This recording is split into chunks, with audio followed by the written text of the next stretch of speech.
بعد شروع میکنیم دوباره همون کار. ببینید این قسمت هایی که برجسته است روی کار و اون قسمت فرو رفته میشه پشت کار. دوباره روی کار و از زیر، دوباره رو، دوباره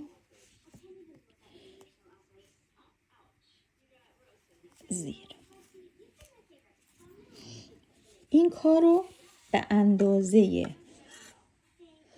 تقریبا 10 سانت ما انجام میدیم.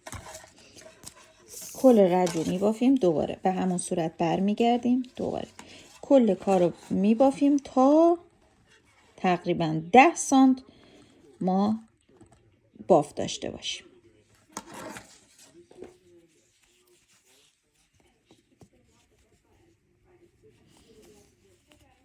کل رج ها رو به همین صورت میبافیم تا آخر میریم، دوباره 2 تا زنجیره میزنیم، دوباره کار برمیگردیم، 2 تا زنجیره میزنیم، کار برمیگردیم.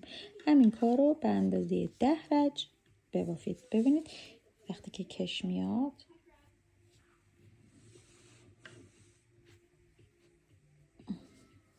وقتی بافته میشه یه ذره از اون حالت کش بودنش کم میشه، چون بافت باعث میشه یه خورده کار سفت‌تر بشه و کار قشنگتر تو پا بشینه. ببینید به این صورت.